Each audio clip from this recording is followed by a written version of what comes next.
Local news, trending talk, Rob and Bernie on Acadiana's Morning News. Weekday mornings at 5:30 on KPEL. All right, it is 6:38. A story we've been covering since yesterday with a lot of back and forth and both sides, which we vow to give you here on the show, Acadiana's Morning News.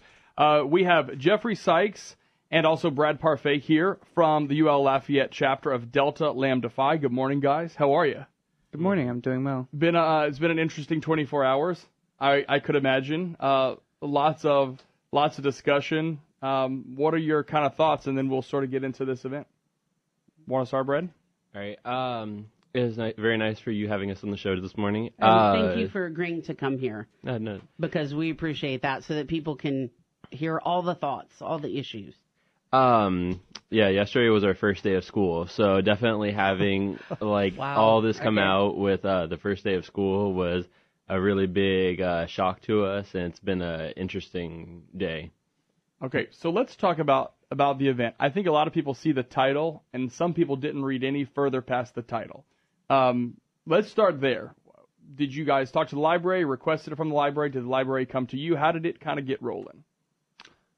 So we thought that it would be a good idea, just a way for us to make ourselves known in the community, get our name out there. Because you're new on campus, right? Yes, we are. Yeah. We are new. We started last semester, Mm-hmm. and we will be doing brand new stuff this fall. So yeah, we thought it'd be a nice, simple thing that other communities have been doing before. That way, we could just give back to the community. Now, what is the name of the organization? And tell me a little bit about it. You said it started last semester. Yeah. So we are Delta Lambda Phi Social Fraternity, and we have started a provisional chapter on our campus.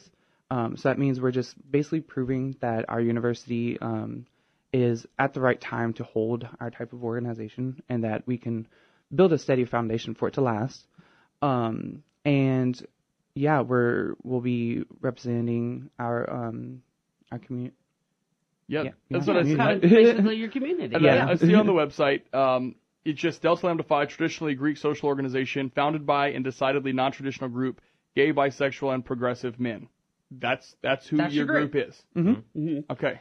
One of the big things in the sound bites yesterday that I think, Bradley, you had said to Louisiana Network was what you were hoping to bring about with the discussion. Tell me, for you, what was it like growing up? Yes, really young growing up. I had a very loving mother and father. They were really good to me. It was more of backlash from peers as I was in high school that they didn't understand or respect me in certain aspects. They would make fun of me and call me names. And it got to me because I was a very introverted kid whenever I was younger. Mm-hmm. And still am. Surprise! No one's listening. Hey, it's just us. It's just us four sitting in here. I used to be very introverted as well. Now they can't shut me up. In fact, he tries every day for many hours. So tell me, okay, so like, was this every day? This kind of treatment from fellow classmates? Of course it wasn't. It wasn't every day. It was just snide comments that I would keep with me and I would hold with me as a kind of a tag that would bring me down. But I'd never let them get to me as much that I would do anything to harm them myself. Yeah. Because to do that would be to disrespect myself and them. Yes. Yeah.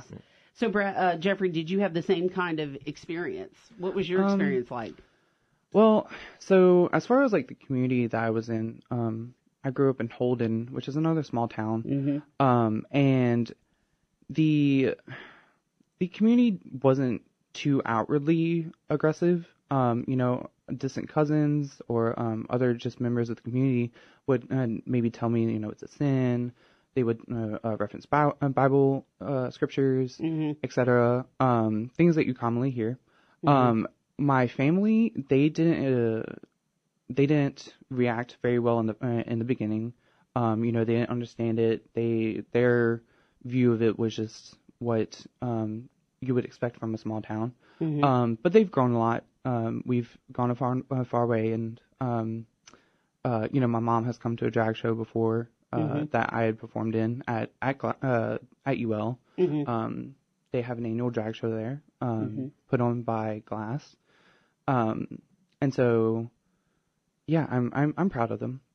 Tell me about why you decided to do this. One reason, obviously, is like you said, you want to be a part of your community. You want to share a part of your community. So why this particular avenue, if you will? One thing is that we didn't only help the community in this way. First, we started out with Joseph Steiner and going to events like that and going serve ourselves to the community at large, because as a Greek organization, that's what our main goal is. And we decided this because as representing most of our members, we felt like this would accurately help the community at large and help us touch base with a lot of people and see how they feel so that we can discuss this issue. Do you think just the term drag has a connotation to some people if they've never had contact with it, or maybe just seen what pop culture, what movies, what shows says it is, that people associate it with it being of a sexual nature, which is why the kid thing is a big deal? Well, see, drag started in, in the underground.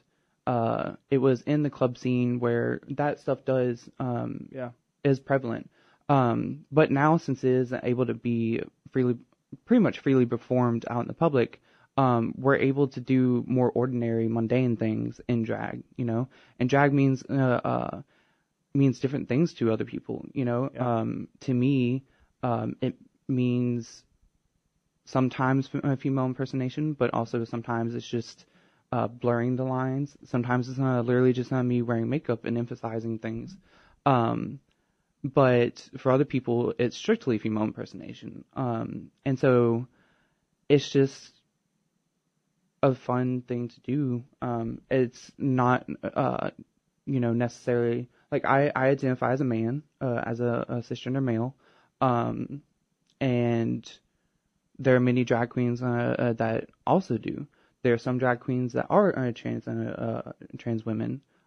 There's drag kings, there are some people that, as I said, don't necessarily fall in either of them. So from your perspective, it's not an overtly sexual thing that you're trying to bring to the library? No, not unless you bring a sexual context to it. So basically, what are your plans? Like October 6th, that Saturday, 2 to 3. So what do you envision happening in the hour for story time? I envision, whenever I started talking with the library staff about it, simply dressing up in drag, maybe something a little flashy because, kids will love that, of course, and reading to them about a gender different book or something that will help them understand that if your classmates have either two dads or two moms, this is okay. This is acceptable. This is something that happens naturally within society. So how do you, it could or is difficult to reconcile why some people don't agree with it? But can you appreciate their was it expected? point of view? Did y'all anticipate when you did this that someone might have an issue with it? Of course. Well, sorry. See, in Lafayette, it's never clear on where it'll go, because we do have plenty other LGBTQ plus events around the town, and some of them are very well attended, and so we were sort of thinking, oh, this event hasn't gotten much backlash. This event hasn't gotten much backlash. And we expected a little bit, but honestly, we were thinking, oh, we're just going to show up to the library on this day and drag. And then maybe the families that are there, just happen to be there on that day will join us. And then yesterday, first day of school, we were like, what is happening? Yeah. How did everyone even figure out about this? So, and to let you know what had happened on Sunday, it began early evening, I guess, maybe afternoon to early evening. And I got a message from someone and I looked at it and I said, okay. Well, then I started getting other messages. My philosophy on everything is I think discussions are important. because I think discussions are healthy. That way, when people maybe don't agree on something, they can get together and have a conversation. So we have to discuss these things in our community. So I put the story out there. And I don't know if you looked at the news organization's website or my own. I think for the most part, not always, but for the most part, people kept the discussion going. And that's what I think is a community, because we all live in this community, that we need to be able to have discussion. And I don't think, too, to go back to what you're talking about, I was thinking about your parents and your family who might have had a hard time with initially, but then guess what? You're still their nephew. You're still their son. You're still that vital member of the family. So it's sort of like, well, I'm not going to not be who I am because, I'm going to miss you if you don't come along for the ride. And so I get that. And so it's odd because now I'm thinking in the context of this, yes, it's a pill for people to swallow, I think, because I think people do have a perception of Lafayette, but your perception of Lafayette as a college student still is going to be different than someone's perspective who might be 50 years old and who's always lived here. What is there any backing down? And I'll let you up. Is there any backing down? Do you guys think is the event still going to happen on October 6th? It is undecided. We don't know yet if the event will still happen. Of course, we want it to happen with all of our hearts because this is something that we worked hard towards. We planned this, and we would hope that we'd be able to continue it. So, have you been told it might not happen then? Not officially. Okay. We haven't met with all of our members yet, and gotten how they feel about this. Nothing has gotten too bad, but we will possibly plan security, just because it's. Have you ever been physically harmed by people? Not necessarily often enough for it to be like clear cut. Right. Yes. But you think you have been targeted for who you are. Of course, yeah. As I said, I came from a small town, so like I wasn't necessarily like afraid to come out. I was mostly just afraid of what my family would think. Right. And I mean, they would say things, and yeah, they hurt, but I was like, this is who I am. Y'all just need to. Right. Yeah, I don't know what else y'all are supposed to. What else I'm supposed to do? Right. Yeah, I would imagine, because it seemed like one of the most level-headed things that we heard, and we heard it from several of our callers yesterday, that one guy in particular said, look, I'm a very conservative person, but the thing that I believe in is freedom. It's their freedom to do it, and it's my freedom to not bring my kids, but I'm also going to let them watch Mrs. Doubtfire this afternoon because of that message. And it kind of brought the conversation to a new spot, and I was like, okay, well, that's an interesting perspective. But the choice, this isn't a mandatory thing. It's not in a public school where it is a required thing. People do have the choice. And there are I want to emphasize, there are several different things that happen at the library. This isn't just one story time. I mean, there are all these branches and things happen all the time. I would be actually shocked if it wasn't published and it just happened like you guys thought. You went there. Whoever was there kind of walked over. We might not have ever even heard about this because I feel like a lot of people don't know about story time. The new catalog came out of the list for September and October activities. So that's when all the questions started coming. What do you hope comes out of this whole discussion? Well, I hope that people know that we're here. But also like I hope that, maybe after they see how the event goes, they'll realize that it's completely harmless. And, I'm sure there will be plenty of discussions with the children I attend. But in what we have seen from other communities' experiences, the children aren't judgmental. They are just like, ooh, someone in a pretty dress. That's what I said yesterday. I don't know that my kids are 3 and 4. I don't know that they would even know. It is a character to them.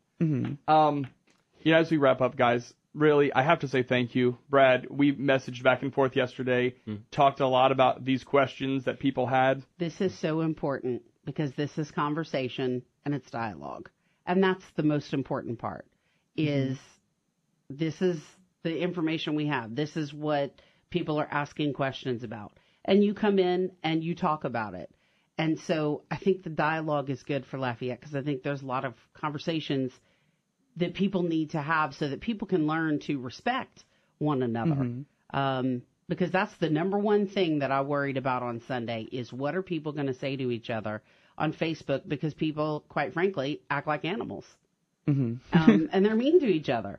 But there, for the most part, was some dialogue and some conversation. Now, people vehemently may have disagreed with each other, but they at least kept talking to each other back and forth. So what, after this event on October 6th, what other community stuff do you have planned? Or does that just kind of happen as y'all get together over these next couple of months? Well, as we said, we're new, so we're still just trying to figure out what might stick annually, you know. But one thing that commonly all the student organizations is involved in is the big event at UL, which is ends up citywide. You know, we're always looking and open to new opportunities to get involved with the community. And, you know, there's other LGBTQ plus organizations on campus and in the community that we definitely have the potential to get involved with. Jeffrey Sykes, Brad Parfait, both from UL chapter of Delta Lambda Phi. Guys, thanks for coming in. Local news, trending talk, Rob and Bernie on Acadiana's Morning News. Weekday mornings at 5:30 on KPEL.